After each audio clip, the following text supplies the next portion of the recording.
Hey guys, this is Keith, proud owner of a 2005 Flint Mica Scion TC, and this video I hope is going to be a nice guide to replacing the left side mirror on your Scion TC.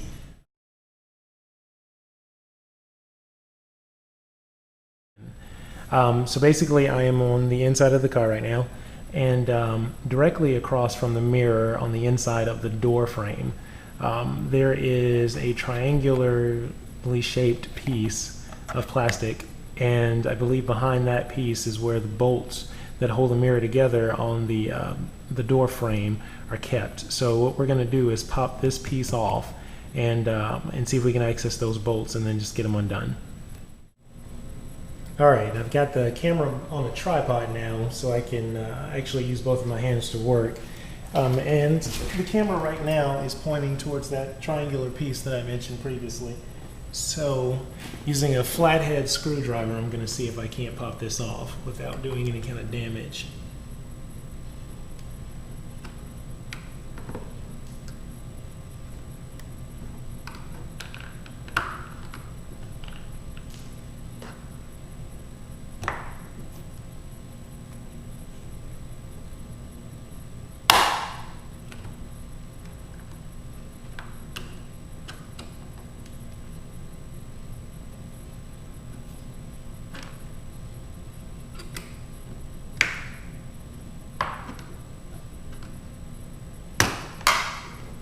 Okay, I got it off, and as you can see, there are little grooves inside of it that keep it locked in, and since it conforms to the shape of the door, I'm thinking that it'll probably be pretty easy to get it back in there. But so yeah, so you just be careful and not split the plastic. I mean, you're probably going to get a few scratches here or there, but nothing that's really going to be noticeable once you put it back on. So now that we've got the cover off, you'll need a 10mm hex Bic socket to pretty much get those nuts and bolts off of the original mirror, or get the nuts off of the original mirror, and then you can pull it through and replace it with the new one. So you'll have to pardon my my large hands, but I'm going to try and get in here and do this pretty quickly and pretty easily. Let's see here.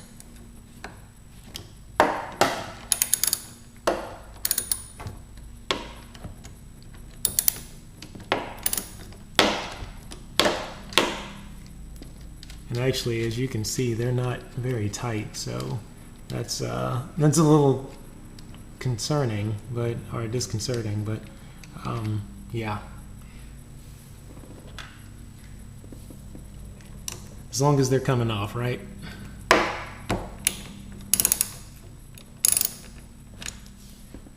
So pretty much it only takes just a little bit of a pull, and you're good to go. And you can just set these bolts aside, or set the nuts aside rather.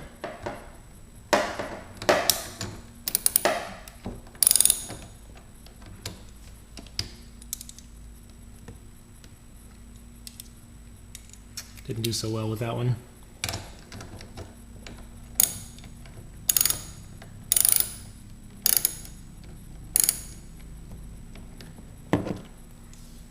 There we go. I guess just be careful when you're grabbing these off of the bolts that they don't fall into the groove in the door.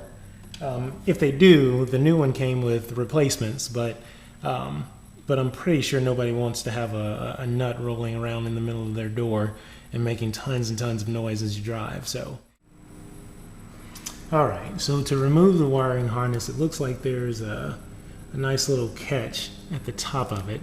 So I'm going to hold that down while I pull and try not to break anything. Alright, so as you can see, there's the wiring harness completely separate from the mirror. So now the only thing left to do is to pull this mirror out, put the replacement in, and essentially repeat our steps, and we're good to go. Alright, everything should be good, so I'm just going to come over and grab it from the base and kind of wiggle it out.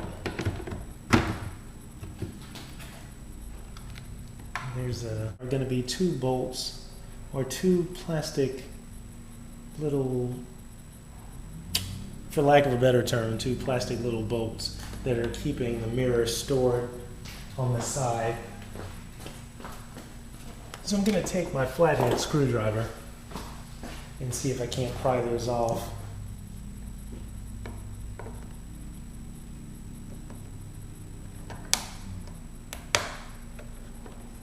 Okay. Yeah, they're essentially just tabs. They're just kind of poking in there. So once you take those out, they're pretty much just those 2 holes there. Once you take those out, then the mirror just pretty much slides off and you're good to go.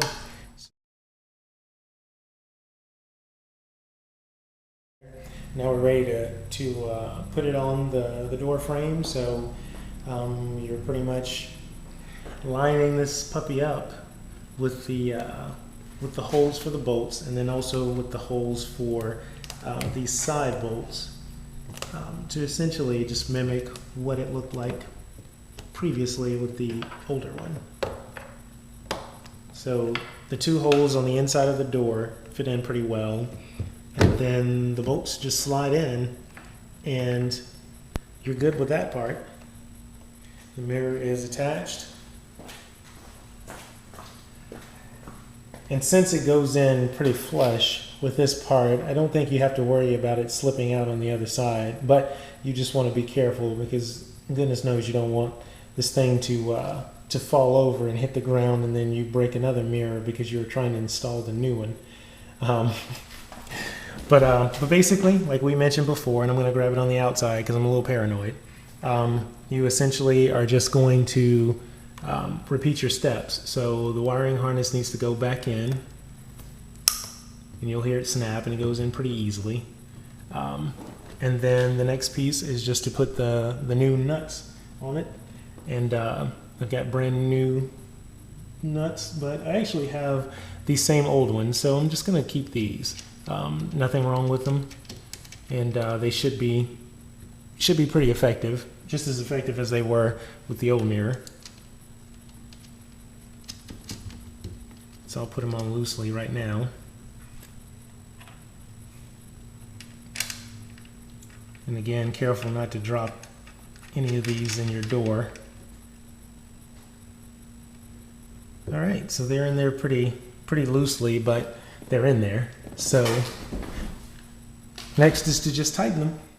All right, so the final thing that we have to do here is put the plastic covering back on, the plastic triangle essentially. So same shape as the door.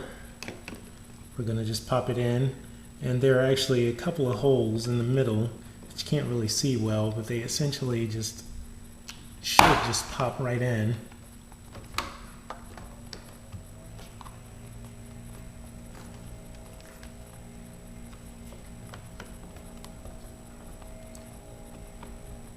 Just making sure it's in there.